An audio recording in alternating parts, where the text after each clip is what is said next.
Mitra bisnis, mohon maaf lahir batin. Selamat Hari Raya Idul Fitri di tahun 2025 ini. Hari ini saya akan berbicara tentang well-being. Well-being itu adalah kesejahteraan, kepuasan dalam kehidupan kita. Nah, menurut teorinya Gallup dalam bukunya Well-Being, dia bilang bahwa manusia ini sebenarnya punya 5 elemen di dalam merasakan kebahagiaan atau kepuasan kehidupannya. Yang pertama adalah tentang karier. Karier saya ini gimana sih? Dan ini adalah elemen yang terbesar ya. Bagaimana pekerjaan Anda? Sehingga kalau Anda ingat ketika kita pertama kali ketemu dengan orang yang ditanya, gimana kabarnya 5 tahun nggak ketemu? Iya, sekarang kamu kerja apa?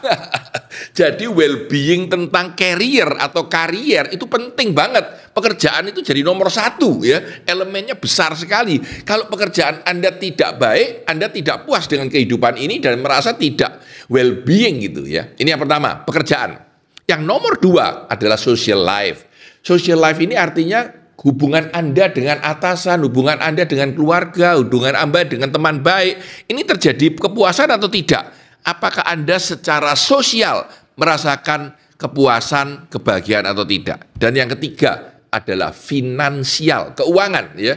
Kalau pulang rumah tidak punya uang, kita komplain terus ya, atau kita keuangannya mepet, kita komplain terus. Nah, ini yang menarik.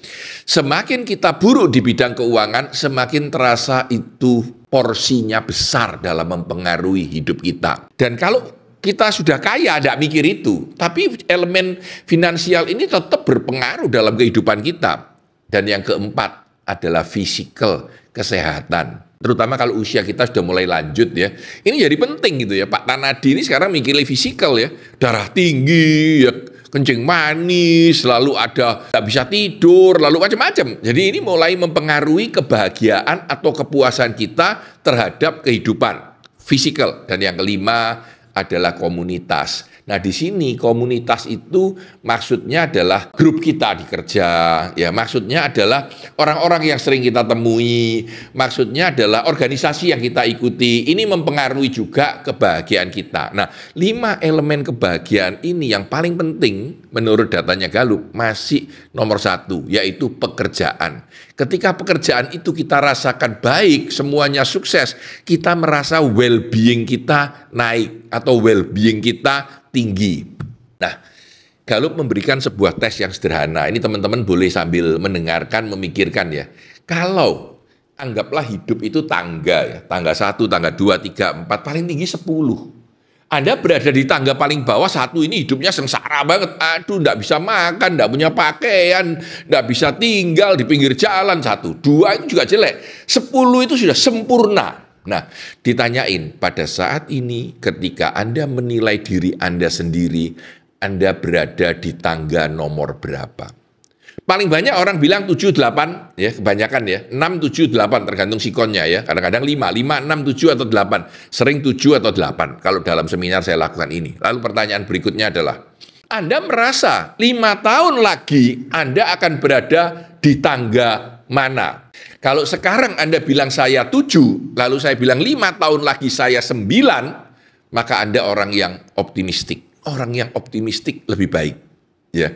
Kalau Anda bilang sekarang 7, 5 tahun lagi ya 6 Pak, wah matilah. Berarti Anda pesimistik terhadap kehidupan. Ya, ini menarik kacamata kita melihat well-being kita di indeks nomor berapa. Ya. Nah, sebenarnya apa sih yang paling diharapkan oleh orang-orang? 4 hal.